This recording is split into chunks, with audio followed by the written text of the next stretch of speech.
జరిపిద్దామా అన్నట్టుగా ఉన్న కొదమ సింహాల్లాగా మీరందరూ కూడా కనబడతా ఉన్నారు. మామూలు విషయం కాదు. 2.5 సంవత్సరాలు అయింది మన పార్టీ అధికారం కోల్పోయి.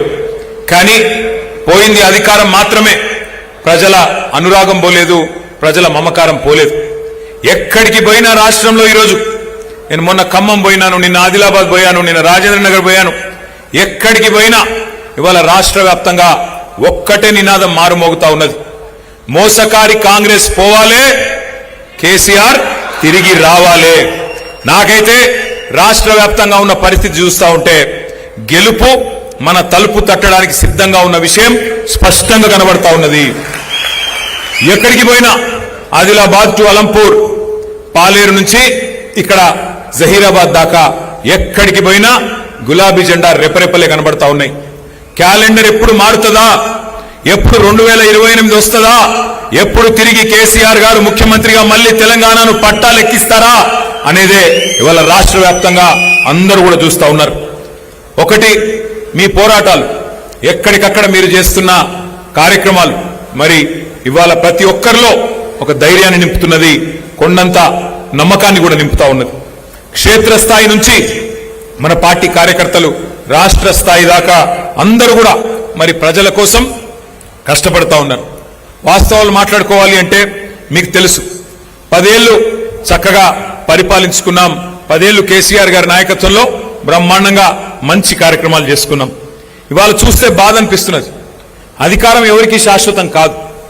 అధికారంలో ఎప్పటికీ మనమే ఉంటాం అనుకోవడం కూడా అత్యాశ అవుతుంది, దురాశ అవుతుంది. ఎప్పుడో ఒకప్పుడు ఎవరమైనా జరిగిపోవాల్సిందే. భూమి మీదకి వచ్చిన తర్వాత ఇక్కడికి వెళ్ళి ఎప్పుడో ఒకప్పుడు పోతాం. అట్లాంటిది అధికారం మనదే శాశ్వతం, ఇదేదో మనకు మాత్రమే గుత్త సొత్తు అనుకుంటే అది కరెక్ట్ కాదు. కానీ బాధ ఎక్కడ అనిపిస్తున్నది అంటే, సరే మనం ఓడిపోయినాం, ఇంకెవరో వచ్చినారు. కానీ వచ్చిన వాళ్ళు మనకంటే తెలంగాణని మరింత మెరుగ్గా చేస్తారేమో అనే విశ్వాసంతో ప్రజలు వారికి అవకాశం ఇచ్చినారు. మనకంటే బాగా ప్రజలకేమన్నా మేలు చేస్తారేమో అనే ఒక అవకాశం వారికి ఇచ్చినారు. కానీ వాళ్ళు చూస్తుంటే ఏ నియోజకవర్గం పోయినా, ఏ జిల్లా పోయినా, రాష్ట్రంలో ఏ మారుమూల పల్లెకి పోయినా ఒకటే ఆవేదన, ఒకటే ఆక్రందన కనబడుతున్నది. 10 ఏళ్లు తెలంగాణ భారతదేశానికే ఒక దీపస్తంభం లాగా, ఒక టార్చ్ బేరర్ లాగా నిలబడ్డది. కానీ ఇవాళ ఒక దశ దిశ లేకుండా పోయింది కాంగ్రెస్ పరిపాలనలో. నిజంగా చెప్పాలంటే దేశమంతా వదిలించుకున్నది ఈ కాంగ్రెస్ అనే దరిద్రాన్ని. దేశం మొత్తం వదిలించుకున్నది, వద్దు నాయనా వీళ్ళని చెప్పి. కానీ మన రాష్ట్రంలో దురదృష్టవశాత్తు 10 ఏళ్ల మన పరిపాలన తర్వాత మరి వీళ్ళు చెప్పిన కల్లబొల్లి మాటలు, వీళ్ళు ఇచ్చిన కల్లబొల్లి హామీలు, 420 హామీలు, 1 కాదు 2 కాదు చెబితే చివరికి కొంతమంది సోదరులు నమ్మి వారిని గెలిపించి వారికి అవకాశం ఇచ్చినారు. కానీ ఇన్ని రోజులు దిక్సూచిలాగా నిలబడ్డ తెలంగాణ దేశానికి ఇవాళ దిక్కుతోచని పరిస్థితి ఎదుర్కొంటున్న మాట మన కళ్ళకు కనబడతా ఉన్నది. ఒక్కసారి గుర్తు తెచ్చుకోండి, ఎన్ని అంతులేని అబద్ధాలు, ఎన్ని అడ్డగోలు హామీలు, ఇవన్నీ కూడా ఇవాళ తెలంగాణ పాలిట ఉరితాళ్ళైన పరిస్థితి మనకు కనబడతా ఉన్నది. 3 నెలల్లోనే 6 గ్యారంటీలు అమలైతాయి అన్నారు. 6 గ్యారంటీలకు మాది గ్యారంటీ అన్నారు ఢిల్లీ నుంచి వచ్చిన పెద్దలు. గ్యారంటీ కార్డు ఇంటింటికి పంచిపెట్టినారు. బాండ్ పేపర్లు రాసిచ్చిండ్రు. బాండ్ పేపర్ మీద, స్టాంప్ పేపర్ మీద రాసిస్తున్నాం, మాది గ్యారంటీ అన్నారు. బాండ్ పేపర్లు భద్రంగా పెట్టుకోండి, 3 నెలలు గట్టిగా దాచిపెట్టుకోండి, 3 నెలల తర్వాత పథకాల వరద బారుతుంది అని చెప్పి మరి ఆ రోజు కల్లబొల్లి హామీలు. ఈరోజు పథకాల వరద లేదు, బూతుల బురద మాత్రమే ఉన్నది. రేవంత్ రెడ్డి గారు నోరు తెరిస్తే బూతుల బురద తప్ప ఏమీ లేదు. ముఖ్యమంత్రి గారిని అడుగుతా ఉన్నాం గత 2.5 సంవత్సరాలుగా, అయ్యా మరి ఇవాళ మీరు ముఖ్యమంత్రి అయినారు, ఉన్నతమైన పదవిలో కూర్చున్నారు, ఆ రోజు మాటలు ఇచ్చినారు, గ్యారంటీ కార్డులు అన్నారు, 6 గ్యారంటీలు అన్నారు, 420 హామీలు ఇచ్చారు, 13 డిక్లరేషన్లు ఒక్కొక్క వర్గానికి చెప్పుకుంటూ పోయినారు, అన్ని 3 నెలలనే అమలు చేస్తా అన్నారు కదా, ఏమైందయ్యా ముఖ్యమంత్రి గారు అంటే ఇవాళ ముఖ్యమంత్రి గారు అంటున్నారు సిగ్గు విడిచి, ఏమంటున్నాడు, ఎంత కండలు తిరిగిన పహల్వానైనా, ఎంత కండలు తిరిగిన ఉస్తాదైనా 3 నెలలనే పిల్లలు పుట్టిస్తాడా అని ముఖ్యమంత్రి గారు స్వయంగా మాట్లాడుతున్నాడు. మనం చాలా మందిని చూసినాం ముఖ్యమంత్రుల్ని. ఎన్టీ రామారావు గారి నుండి మొదలు పెడితే చంద్రబాబు నాయుడు గారు చెన్నారెడ్డి గారు, విజయభాస్కర్ రెడ్డి గారు, తర్వాత డాక్టర్ వైఎస్ రాజశేఖర రెడ్డి గారు, రోషయ్య గారు, కిరణ్ కుమార్ రెడ్డి గారు, ఎంతో మందిని చూసినాం. తర్వాత మన నాయకుడు కేసీఆర్ గారిని చూసినాం. మళ్ళీ ఇప్పుడు ఈయనను చూస్తా ఉన్నాం. ఎవరన్నా ముఖ్యమంత్రి ఆ ఉన్నతమైన పదవిలో ఉండి ఇంత దుర్మార్గంగా మాట్లాడిన వ్యక్తి ఎవరైనా ఉన్నారా? 3 నెలలనే అన్ని ఇస్తామని చెప్పి ఇవాళ గట్టిగా అడిగితే 3 నెలలనే పిల్లలు ఎంత కండలు తిరిగినోడైనా పుట్టిస్తాడా అంటున్నాడు రేవంత్ రెడ్డి. ఇవాళ నేను వర్ధనపేట వేదికగా రేవంత్ రెడ్డి గారికి వారికి అర్థమయ్యే భాషలోనే అడుగుతా ఉన్నా. 3 నెలల్లో పిల్లలు పుట్టరు, మాకు కూడా తెలుసు. మాకు కూడా పిల్లలు ఉన్నారు, మాకు కూడా పెళ్ళయింది, మాకు కూడా పిల్లం ఉంది, మాకు అందరికీ తెలుసు 3 నెలల పిల్లలు పుట్టరని. మేమేం తెలివి తక్కువలం కాదు. కానీ వాళ్ళ తెలంగాణ ప్రజలు అడుగుతున్నారు రేవంత్ రెడ్డి, 3 నెలల పిల్లలు పుట్టరు ఓకే, కానీ 30 నెలల్లో పుట్టకపోతే నిన్నేమనాలి అని అడుగుతున్నా. నేను 30 నెలలు అయిపోయింది కదా, 2.5 ఏళ్ళు అయిపోయింది కదా. ఇప్పుడు ఎసొంటి రోజులు ఇవి.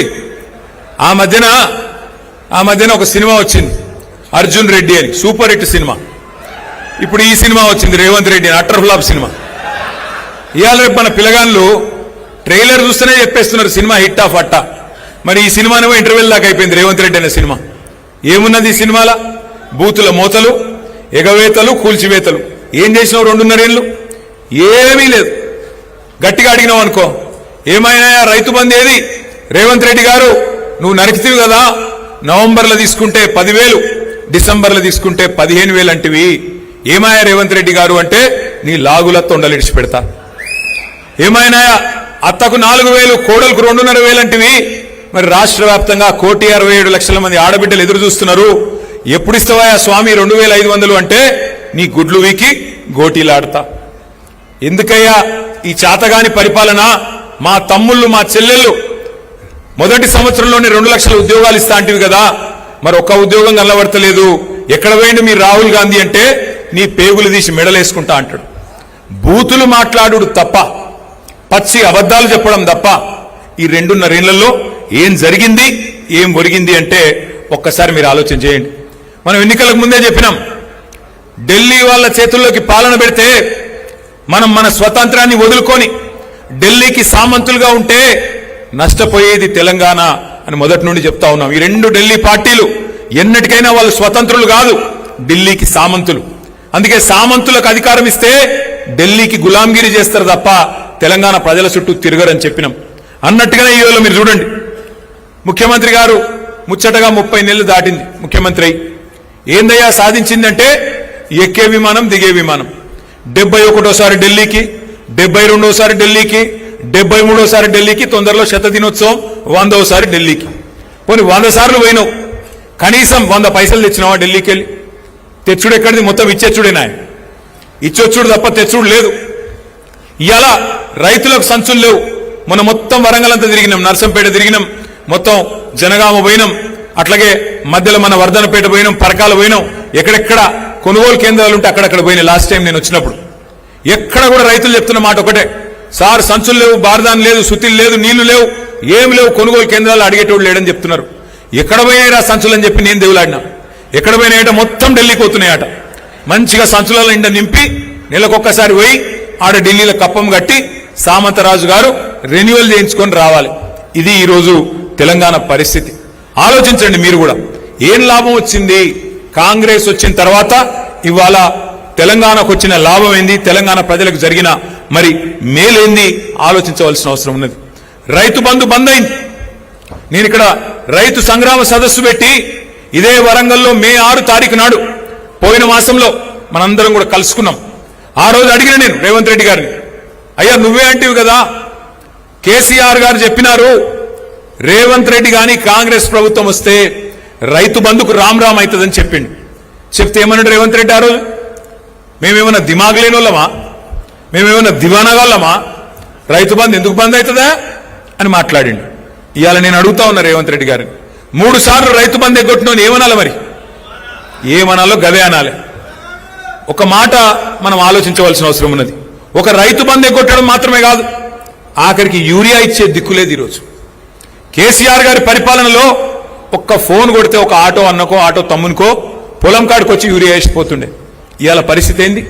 మళ్ళా యూరియా కోసం లైన్లలో నిలబడే రోజులు వచ్చినాయి. మా సత్యవతి రాథోడ్ గారు కూడా పోయి మన లైన్లో నిలబడ్డది, అక్క నాకు కూడా యూరియా కావాలి నా పొలానికి అని చెప్పి. ఒక పరిస్థితి ఇవాళ తెలంగాణలో కనబడతా ఉన్నది. ఈ 30 నెలల్లో జరిగిన వినాశనం, ఈ 30 నెలల కాంగ్రెస్ పరిపాలనలో చూస్తున్న విషాదం బహుశా ఎవరు కూడా ఊహించలేదు, ఎవరు కూడా కనీసం ఆలోచనలకు కూడా రాలేదు. ఏమనుకున్నారు ప్రజలు? ఏమైతే రమేష్ పోతే ఇంకొక ఆయన వస్తాడు, ఏమున్నది పైన బటన్ ఒత్తితే కింద పైసలు పడుతూనే ఉంటాయి అని ప్రజలు కూడా అనుకున్నారు. రైతు బంధు అర్థం కాలే, కేసీఆర్ చేసిన పని అర్థం కాలే, 24 గంటల కరెంటు మర్చిపోయే పరిస్థితి.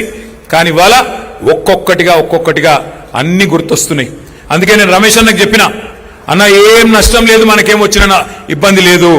ఎందుకంటే అప్పుడప్పుడు గాడిదని చూస్తేనే గుర్రం విలువ కూడా తెలుస్తుంది ప్రజలకు, గాడిదల్ని చూస్తేనే గుర్రం విలువ ఏందో కూడా తెలుస్తుంది, చీకటిని చూస్తేనే వెలుగు విలువ కూడా అర్థమవుతుంది. అప్పుడప్పుడు తెలియాలి, లేకపోతే ఏమవుతుంది? అన్ని ఉత్తగానే వస్తున్నాయి. కేసీఆర్ ఇంట్లోకెళ్ళి ఇస్తుండా, ఇంకొక ఆయన ఇంట్లోకెళ్ళి ఇస్తుండా, ఎవరు ఇంట్లోకెళ్ళి ఇయ్యరు. అందరం ప్రజల సొమ్ముకు ధర్మకర్తలం. ఎవరైనా ఆ ఉన్న 10 పైసలు ఎట్లా వంచాలి, దేనికి పెట్టాలి, పేదవాన్ని ఎట్లా చూసుకోవాలనే చూసుకుంటాం.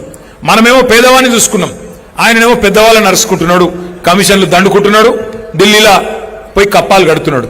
అందుకే నేను అనేది, కేసీఆర్ గారి పరిపాలనలో తెలంగాణ అంటే సంక్షేమానికి, సకల రంగాల అభివృద్ధికి చిరునామాగా ఉండేది. కానీ ఇవాళ తెలంగాణ సకల సంక్షేమ